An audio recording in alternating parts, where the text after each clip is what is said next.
Dicen que las ciudades tienen alma, y si eso es cierto, la de Arequipa está hecha de sillar, de volcanes y de un orgullo que ha resistido siglos. En el aniversario de la Ciudad Blanca, acompáñame a descubrir la historia de una tierra que no solo cambió al Perú, sino que también dejó huella en el mundo. Empecemos. Miki, vas. Gracias, narrador, que soy yo. Cuando escuchas el nombre de Arequipa, probablemente piensas en el Misti, en el rocoto relleno o la famosa Ciudad Blanca. Pero, ¿alguna vez te has preguntado de dónde sale ese nombre? Porque la respuesta mezcla historia, leyenda y un poco de misterio. Yo soy la máquina que te da de comer, que te viste, que te peina, que te hace sentir bien. No, ese misterio no.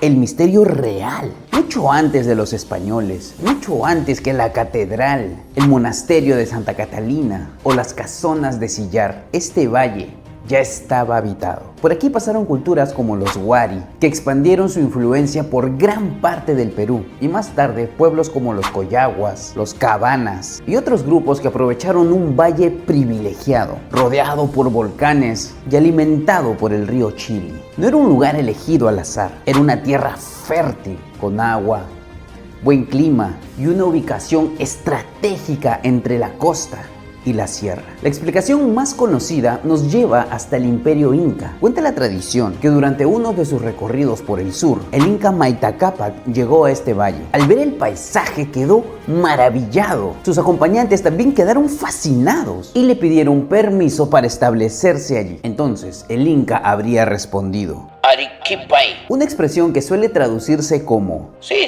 quédense aquí, no hay roche, sigan nomás. con el paso del tiempo. Esa frase habría evolucionado hasta convertirse en Arequipa. ¿Es una historia comprobada? No del todo. Es una tradición muy difundida y forma parte de la identidad de la ciudad. Pero los historiadores no tienen pruebas definitivas de que esa conversación haya ocurrido exactamente. Así que, si tienes la respuesta, ponla en los comentarios. Hasta que publique este video y comentes tu respuesta, la leyenda de Arequipay. sigue siendo la explicación más popular, hasta que me demuestres lo contrario. Miki, pero ¿por qué es importante esta historia? Bueno, porque el nombre de una ciudad dice mucho sobre su identidad. Si esta leyenda fuera cierta, Arequipa sería una ciudad cuyo nombre nació desde una invitación: quédense aquí. Y curiosamente, eso sigue ocurriendo hasta el día de hoy. Miles de personas llegan a Arequipa por unos días y terminan enamorándose de la ciudad. Aunque también puede ser que se enamoren del adobo, del rocoto relleno o cuando van a Ladies Court, ¿no? Y eso también cuenta. Pero el nombre fue solo el comienzo, porque siglos después, esta ciudad empezaría a construirse con un material tan especial que terminaría dándole un apodo conocido en todo el mundo. ¿Por qué llaman a Arequipa la Ciudad Blanca? Eso te lo cuento a continuación. Dale like y sígueme para que no te pierdas todo lo que tengo que decir acerca de Arequipa.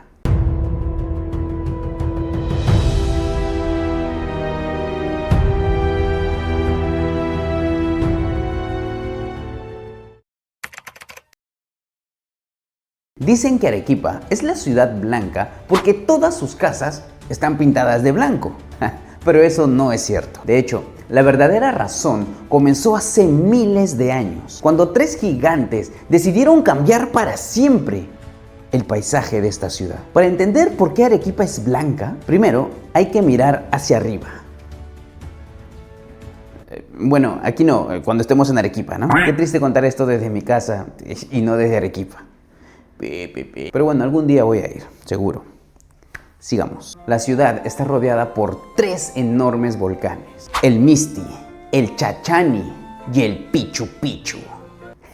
Pichu Pichu. Ellos no solo forman una de las postales más hermosas del Perú, sino que fueron los responsables de crear el material con el que se construyó gran parte de la ciudad. Hace miles de años, sus erupciones expulsaron ceniza, piedra pómez y materiales volcánicos que con el paso del tiempo se compactaron hasta conformar una roca muy especial: el sillar. Y es precisamente esa piedra la que le dio a Arequipa su característico color blanco. El sillar es una roca volcánica muy ligera y resistente. Aunque muchos creen que es mármol o piedra caliza, en realidad es una roca formada por depósitos de ceniza volcánica solidificada, conocida geológicamente como ignimbrita. Una de sus mayores ventajas es que cuando recién se extrae es realmente blanda y puede tallarse con mucha facilidad, pero al entrar en contacto con el aire se endurece, convirtiéndose en un excelente material de construcción. Gracias a esta característica, los antiguos canteros pudieron crear columnas, balcones, arcos, fachadas e iglesias con un nivel de detalle impresionante. Si alguna vez visitas Arequipa, hay un lugar que pocas personas incluyen en su recorrido, pero que debería ser obligatorio: las canteras de Añashuayco. Allí todavía trabajan artesanos que extraen enormes bloques de sillar utilizando herramientas tradicionales. Lo increíble es que muchos de estos artesanos aprendieron el oficio de sus padres y abuelos, manteniendo viva una tradición de siglos. Incluso dentro de la cantera existe una gigantesca iglesia tallada directamente en la roca. ¡Qué petra! ¡Nada! Es una obra de arte que demuestra hasta dónde puede llegar el talento de los canteros arequipeños. Y aquí viene una de las ironías más bonitas de la historia. Lo que una vez fue destrucción terminó convirtiéndose en belleza. Las erupciones volcánicas que terminaron cubriendo el valle con ceniza fueron las mismas que siglos después permitieron construir una de las ciudades coloniales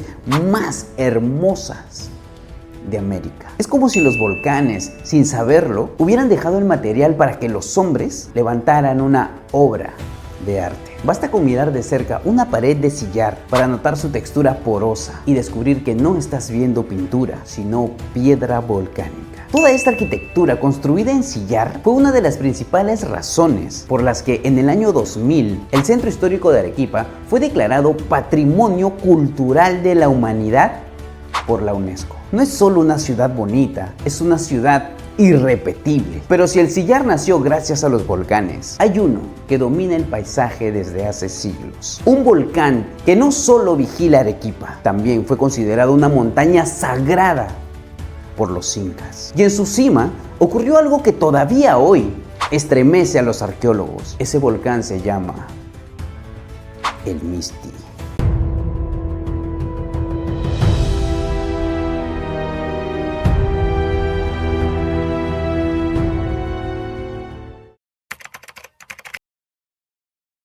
Imagínate que todos los días sales de tu casa y ves un volcán de casi 6.000 metros observándote en silencio. Para los arequipeños, eso es más normal que levantarse una turista. Pero hace más de 500 años, los incas no veían el Misti como una montaña cualquiera.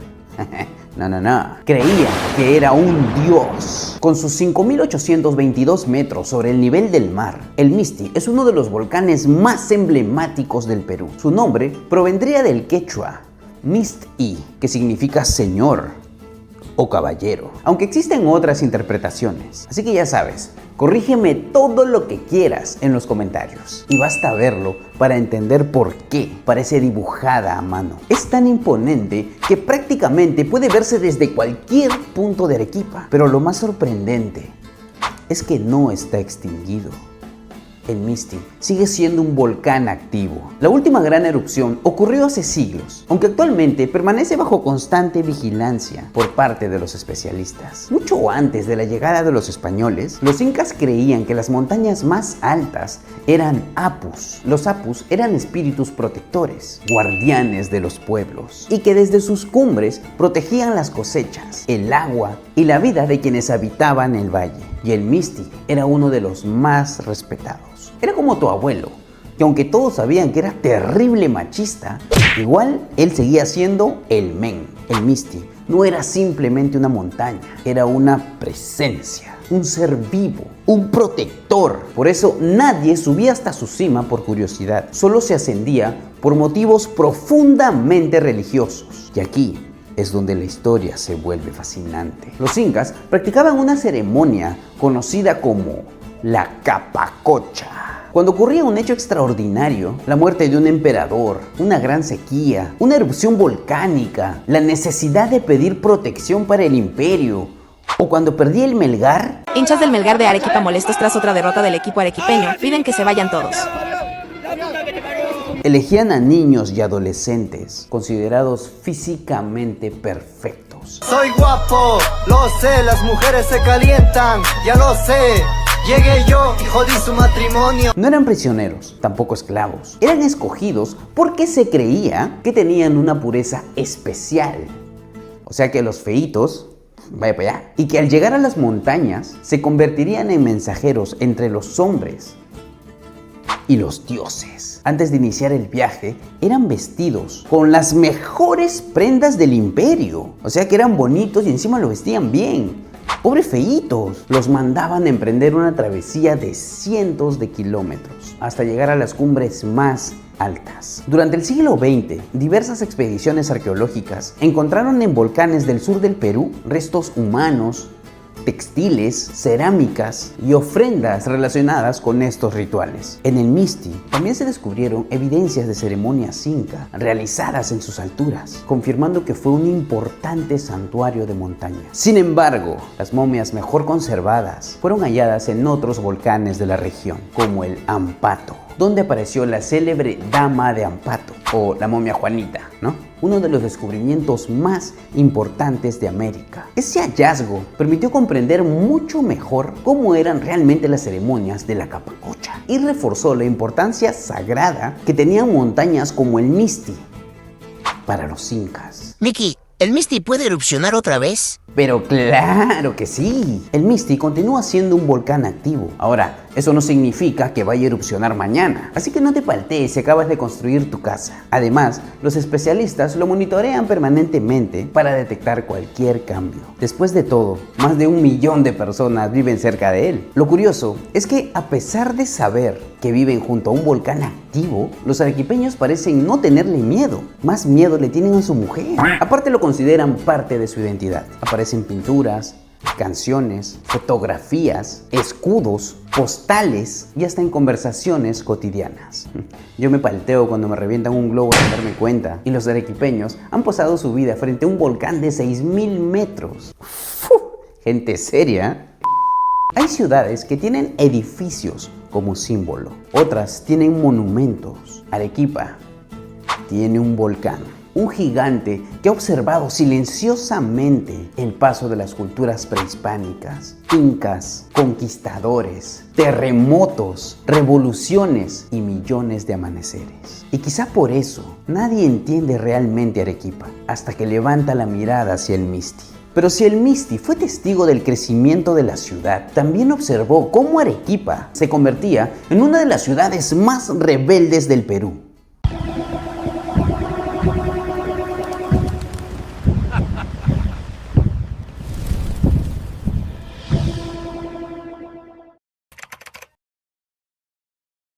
Si hoy le preguntas a cualquier peruano cómo imagina Arequipa, probablemente te hable del Misti, del rocoto relleno o de sus iglesias de sillar. Pero hubo una época en la que escuchar el nombre de Arequipa significaba otra cosa. Significaba revolución. Porque si había una ciudad capaz de enfrentarse al poder, esa era Arequipa. Desde la época colonial, Arequipa fue una de las ciudades más importantes del virreinato del Perú. Su ubicación estratégica, su economía basada en el comercio y la agricultura y el fuerte carácter de sus habitantes hicieron que creciera rápidamente. Pero también desarrolló algo que la acompañaría durante siglos: un enorme sentido de identidad. Los arequipeños no solo defendían su ciudad, defendían sus ideas. Y cuando sentían que algo era injusto, no se quedaban callados. Reclamaban más que tu mujer cuando no le traes la cuenta completa. Imagínate. Después de la independencia del Perú, el país atravesó décadas de inestabilidad. Como el Perú actual, también tenían presidentes que duraban meses, golpes de estado, guerras civiles, caudillos militares. Y curiosamente, muchas de esas revoluciones tuvieron como escenario principalmente Arequipa. No era casualidad, era una ciudad con influencia económica, militar y política. Quien controlaba Arequipa controlaba buena parte del sur del país. Uno de los episodios más recordados ocurrió en 1856. El presidente Ramón Castilla impulsó una nueva constitución que no fue bien recibida por todos los sectores. En Arequipa estalló una rebelión liderada por el general Manuel Ignacio de Vivanco, Durante varios meses, la ciudad resistió al asedio del Ejército Nacional. Las calles se convirtieron en campos de batalla. Los cañones retumbaban donde hoy caminan turistas. Y muchas familias quedaron atrapadas dentro del conflicto. Finalmente, Castilla recuperó la ciudad, pero el costo humano fue enorme. Aquellos enfrentamientos quedaron grabados para siempre en la memoria de los arequipeños. Con el paso de los años, Arequipa comenzó a recibir un apodo que reflejaba perfectamente su espíritu: el León del Sur. ¿Por qué león? Porque el león simboliza valentía, fuerza y coraje. Y porque una y otra vez la ciudad demostró que estaba dispuesta a defender aquello en lo que creía. No era una ciudad como tú, o sea, fácil de dominar. Era una ciudad que rugía. Esa personalidad sigue notándose incluso hoy. Existe una frase muy conocida que dicen algunos arequipeños, no sé si en broma o en serio: Somos la República Independiente de Arequipa. Obviamente, Arequipa nunca ha sido un país independiente, pero esa expresión refleja el enorme orgullo que sienten muchos arequipeños por su tierra. Y si alguna vez has conversado con un arequipeño, probablemente ya te diste cuenta, ¿no? Ellos hablan de Arequipa con un cariño, con una pasión difíciles de igualar. Pero sería injusto pensar que Arequipa solo fue una ciudad de revoluciones. También fue cuna de intelectuales, artistas, juristas que ayudaron a construir el Perú moderno. Su rebeldía no siempre se expresó con armas. Muchas veces se expresó con ideas, con libros, con discursos, con periodismo y con personas que se atrevieron a cuestionar el poder. Después de leer toda esta historia, creo que ya entendí por qué casi me mecho con el arequipeño que comercializaba sargazo en Nazca. Era tercazo ese pata viejo. En fin, quizá la grandeza de una ciudad no se mide solo por sus monumentos,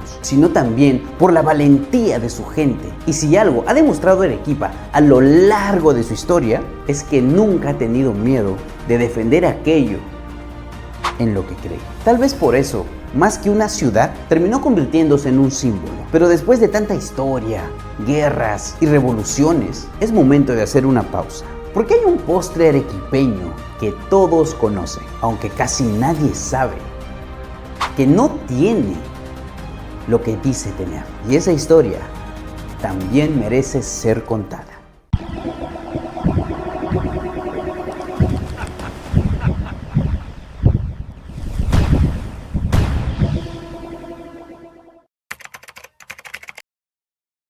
Te voy a hacer una pregunta.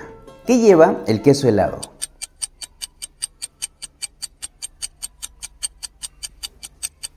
Si respondiste queso, déjame decirte que acabas de caer en una de las trampas gastronómicas más famosas del Perú. Oh, sí. Porque el queso helado nunca ha llevado queso. Mickey, entonces, ¿por qué se llama así? Calma, calma, hijo mío. Ahorita te lo cuento. El tema tiene que ver con su apariencia. Cuando este postre se congela y se raspa cuidadosamente, adquiere una textura muy parecida a la de un queso fresco rallado o desmenuzado. De ahí habría nacido su nombre. No porque contenga queso, sino porque parece queso. Es como la sopa seca de Ica. Uno escucha, ¡uy, sopa! Y cuando la ves, dices, ¿y su caldito, causa? pero no. Y esa comparación terminó siendo tan popular que el nombre quedó para siempre. Aunque no existe un documento que indique exactamente quién lo inventó, muchos historiadores gastronómicos coinciden en que nació en la época virreinal. Se cree que las técnicas de preparación de postres fríos llegaron desde Europa y fueron adaptadas con ingredientes locales. Con el tiempo, las mujeres arequipeñas perfeccionaron la técnica hasta convertirla en uno de los símbolos gastronómicos más importantes de Arequipa. Y hoy es casi imposible visitarla sin probar tu rico queso helado. Ahora bien, si algo caracteriza a Arequipa es que comer no significa simplemente alimentarse, significa sentarse a conversar, compartir y disfrutar, porque la gastronomía arequipeña no nació en restaurantes de lujos, no, nació en las picanterías. Mucho antes de que existieran los restaurantes modernos,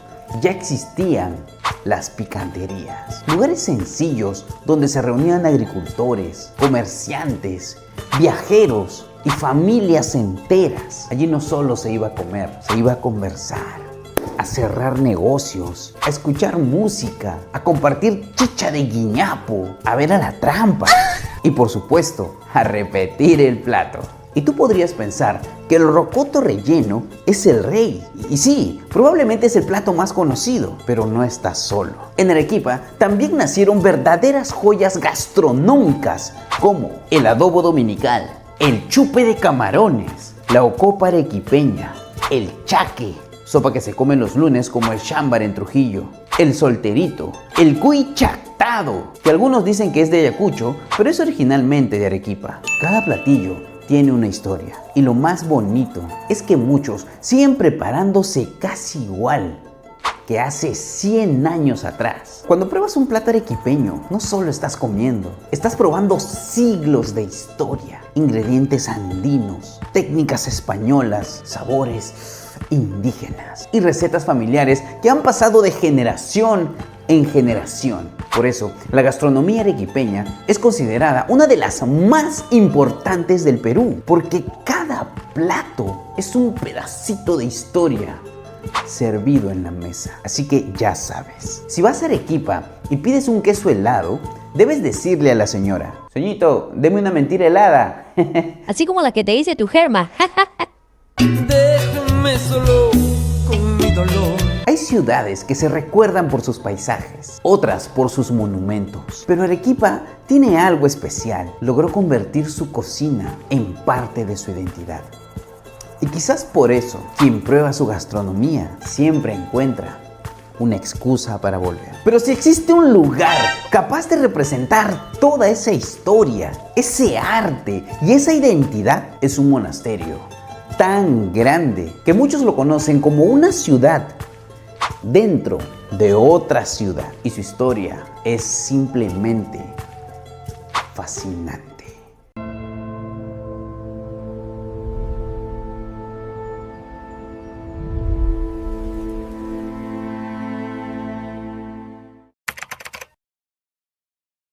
Si alguna vez visitas Arequipa, probablemente te digan que no puedes irte sin haber conocido antes el monasterio de Santa Catalina. Pero lo que muy pocos saben es que ese lugar no fue simplemente un convento. Durante siglos fue una auténtica ciudad escondida detrás de enormes murallas, donde cientos de mujeres vivían completamente separadas del mundo. Todo comenzó en 1579, apenas 39 años después de la fundación española de Arequipa. Una viuda muy adinerada, llamada María de Guzmán, decidió donar gran parte de su fortuna para construir un monasterio de monjas dominicas. Así nació el monasterio de Santa Catalina. Pero nadie imaginó que terminaría ocupando casi 2 hectáreas de terreno. Y aquí viene la primera sorpresa. Entrar a Santa Catalina era más difícil que ponerle chumba a un pulpo. Durante la época colonial, las familias más poderosas enviaban allí a sus hijas. Pero había una condición: debían entregar un fuerte billete, por lo que solo las familias más acomodadas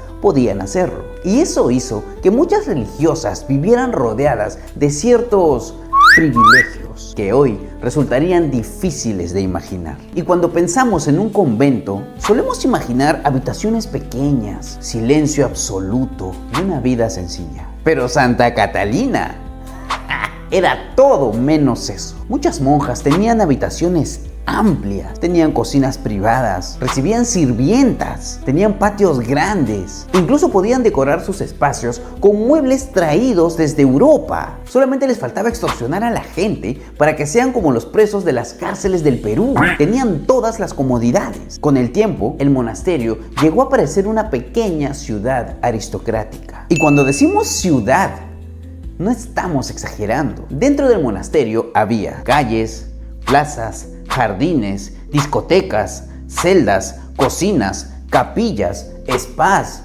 huertos, el piso 14, todo y hasta nombre de calles inspirados en ciudades españolas como Córdoba, Sevilla, Toledo, Granada. hay algo que llama inmediatamente la atención: las paredes. Unas son de un rojo intenso, otras tienen un azul profundo. Y muchas personas creen que esos colores son modernos, pero no. Gran parte de estos pigmentos fueron utilizados desde hace siglos. El rojo proviene de unas mezclas minerales utilizadas tradicionalmente, mientras que el azul intenso ayuda a crear uno de los paisajes más fotografiados del Perú. En el siglo XIX, las autoridades religiosas comenzaron a considerar que dentro del monasterio existían demasiados lujos. Obvio, era un convento. ¿Cómo van a tener sirvientas si eran ellas las que tenían que servirle a Dios?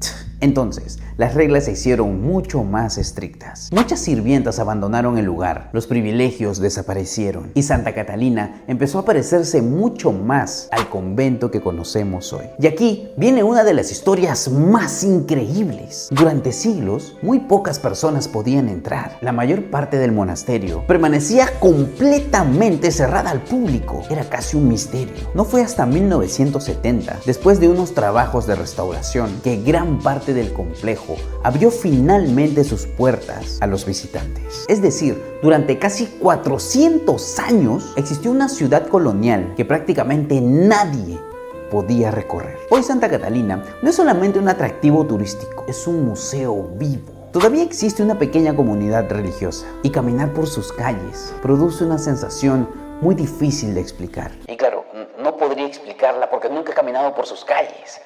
Pero ya algún día. No parece un museo, parece que en cualquier momento alguien abrirá una puerta y aparecerá una monja del siglo XVII.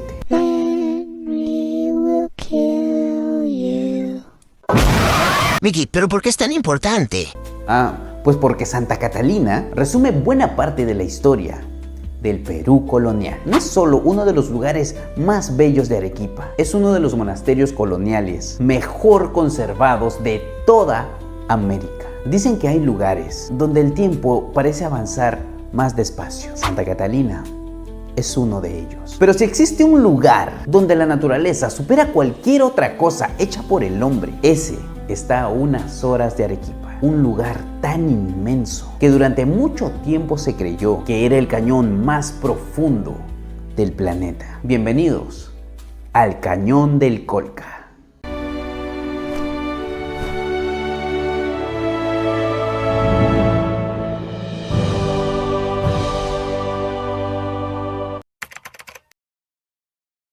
¿Qué pensarías si te dijera que durante muchos años el mundo creyó que aquí estaba el cañón más profundo del planeta? Pues sí, está en Arequipa. A unos 160 kilómetros de la ciudad de Arequipa se encuentra uno de los paisajes más impresionantes del continente. El Cañón del Colca alcanza una profundidad aproximada de 3.270 metros en algunos sectores, lo que lo convierte en uno de los cañones más profundos del mundo. Para que tengas una idea, es más de 2 veces la profundidad del Gran Cañón de Estados Unidos, si se compara en sus puntos máximos. Pero aquí hay un detalle importante. Durante muchos años se dijo que era el cañón más profundo del mundo. Hoy sabemos que existen otros cañones. Claro, como Rocco o Mandingo. No, esos cañones no. como el cercano Cotahuasi. Que alcanzan mayores profundidades en ciertos puntos. Sin embargo, el Colca sigue siendo uno de los más impresionantes por la combinación de profundidad, paisaje, cultura y biodiversidad. Mickey, ¿y cómo se formó? Pues hace millones de años, la fuerza de los movimientos tectónicos levantó la cordillera de los Andes. Después, el río Colca lentamente comenzó a abrirse paso. Imagínate una gota cayendo sobre una piedra. Una sola gota no hace nada, pero millones de gotas durante millones de años terminan esculpiendo una obra gigantesca. O sea, Mickey, que tú eres más fuerte que el cañón del Colca. ¿Qué? ¿Por qué? Porque parece que tu flaca te metió harta cachetada y tu cara solamente se ha hinchado. ¿Qué? A mí nunca me han cacheteado. Es solo que estoy un poquito gordito nomás. Ya. Aquí la naturaleza trabajó con una paciencia infinita. Y el resultado es uno de los paisajes más espectaculares del Perú. Mucho antes de que existieran hoteles o miradores, estas tierras ya estaban habitadas. Los coyaguas y los cabanas desarrollaron una cultura extraordinaria, adaptada a las montañas. Construyeron cientos de andenes agrícolas que aún hoy siguen utilizándose. Esos andenes permitieron cultivar maíz, papa, quinoa y otros productos en terrenos donde parecía imposible sembrar. Muchos de ellos tienen más de 500 años y siguen funcionando. Pero si hay un verdadero dueño del cañón, ese es el cóndor andino.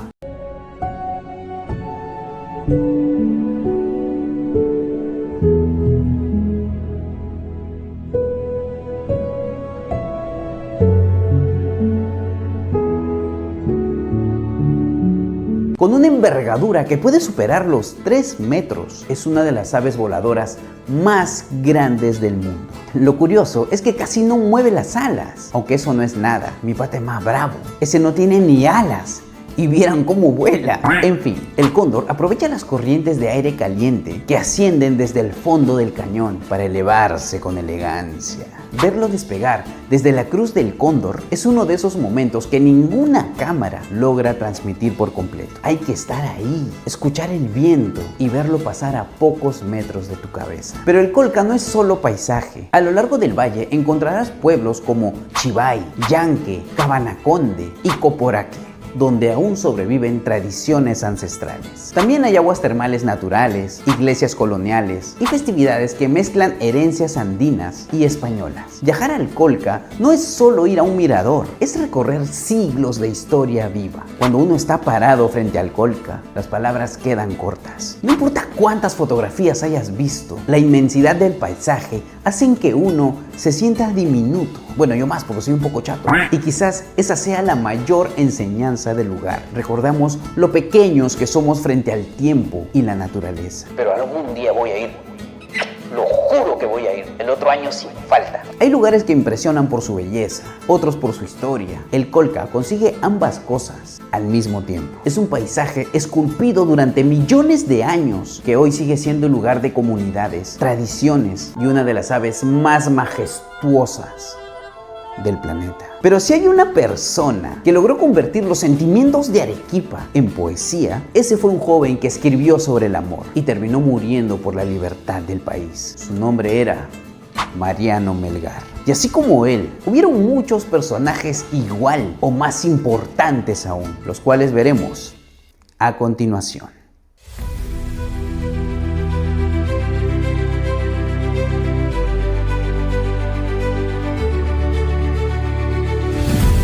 Si te dijera que una sola ciudad vio nacer a uno de los mejores poetas del Perú, a un premio Nobel y a deportistas que hicieron historia, probablemente pensarías que estoy exagerando. Pero no, todos ellos nacieron en Arequipa. Mariano Melgar, el poeta del amor y la independencia. No hablaré mucho de él porque él ya tiene un video completito en mi canal, que si gustas puedes buscarlo. Y si no, no. Francisco Mostajo. Abogado, periodista, intelectual, uno de los mayores defensores de los derechos de los ciudadanos de Arequipa. Fue una voz crítica cuando pocos se atrevían a hacerlo. Honorio Delgado, uno de los psiquiatras más importantes de América Latina, revolucionó la medicina peruana y es considerado el padre de la psiquiatría moderna en el Perú. Antes de que el hombre llegara a la luna, un arequipeño ya soñaba con viajar al espacio. Muchos historiadores de la ciencia lo consideran como uno de los pioneros de la astronáutica. Y si quieres saber de él, puedes ver también el video que le dediqué en mi canal. Sigamos. Augusto Aguirre Morales, uno de los escritores más importantes del sur del Perú. Mario Vargas Llosa. Aquí sí hay que detenerse un poquito, porque hablamos del único premio Nobel de literatura del Perú y fue una de las figuras más importantes de la literatura en español. También, si deseas saber más sobre su vida, puedes ver el video que hice en mi canal, obviamente. Te juro que no te vas a repetir. Percy Gibson, poeta. Víctor Andrés Belaúnde, diplomático, jurista, historiador y una de las figuras intelectuales más influyentes del Perú en el siglo XX. Llegó a presidir la Asamblea General de las Naciones Unidas. María Nieves y Bustamante, escritora arequipeña y autora de Jorge, el hijo del pueblo, considerada una de las primeras grandes obras sociales del Perú. Además, abrió camino para muchas mujeres en la literatura peruana. Faraón Love Shake, Ya, cállate, y no la ¡Ey, calles. ya, ok, ya me callo. Dicen que una ciudad se conoce por sus calles. Yo creo que también se conoce por las personas que forma. Porque los edificios pueden resistir siglos, pero las ideas, esas pueden cambiar el mundo. Y Arequipa ha demostrado una y otra vez que también sabe construir grandes personas. Aunque siendo sinceros, con el carácter que tienen los arequipeños, era difícil que pase lo contrario. Harto jarjacho también hay por ahí, ¿ah? ¿Cómo? No, nada.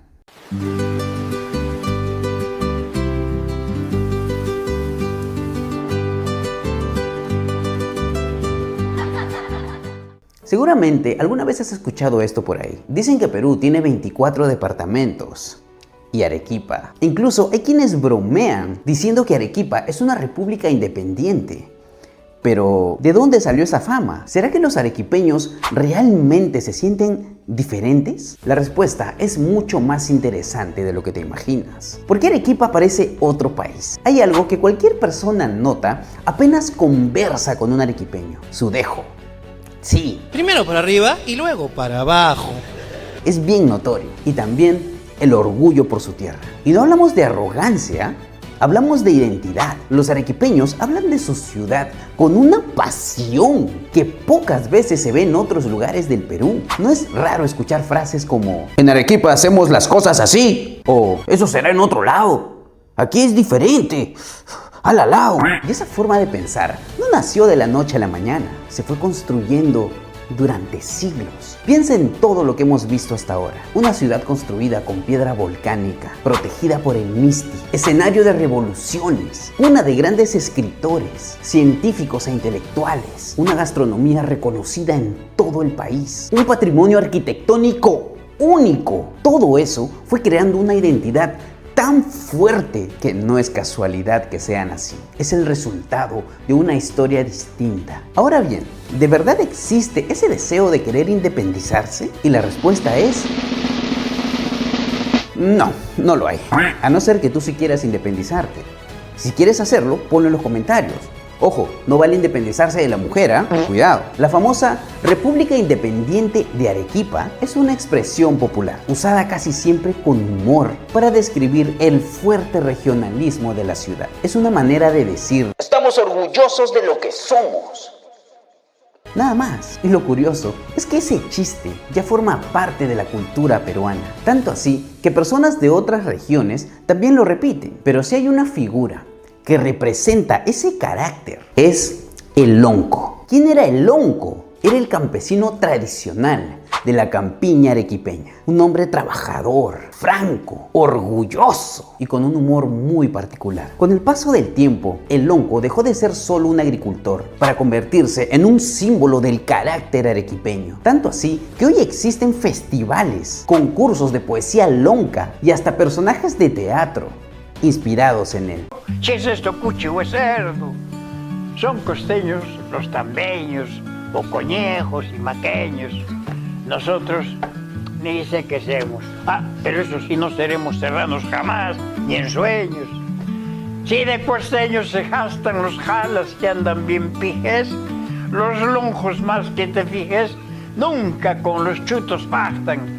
Por tercos no se retrastan los cuesteños con sus galas. Dicen también que el arequipeño tiene un humor muy especial. Le gusta responder con ironía, con picardía y sobre todo con mucho ingenio. Pregúntale a un arequipeño cuál es la mejor comida del Perú y probablemente ya conozcas la respuesta. Pero más allá de la broma, la gastronomía forma parte de su identidad. Existe otra característica muy curiosa. Cuando alguien habla mal de Arequipa, es muy probable que otro arequipeño aparezca para defenderla. Y esto ocurre porque sienten que la ciudad forma parte de su familia. Criticar a Arequipa es como mentarle la madre a Jesucristo para ellos, imagínate. Miki, ¿entonces son mejores? No creo. Son como el grupo 5. No creen ser mejores. Son diferentes nada más. Eso espero. Aunque tal vez algunos sí se sientan superiores, porque pocas ciudades han logrado construir una identidad regional tan fuerte. Y eso es precisamente lo que hace especial a Arequipa. No intenta parecerse a nadie. Siempre ha preferido ser ella misma. Arequipa no se explica solamente con fechas, se explica con su gente, con su carácter, con sus costumbres, con su orgullo. Y quizá por eso, cuando alguien dice que Arequipa parece otro país, en realidad está hablando de algo mucho más profundo. Está hablando de una identidad que ha sabido mantenerse durante siglos. Y antes de despedirnos, quiero contarte algunas curiosidades sobre Arequipa que incluso muchos arequipeños desconocen. Y créeme, más de una te va a sorprender.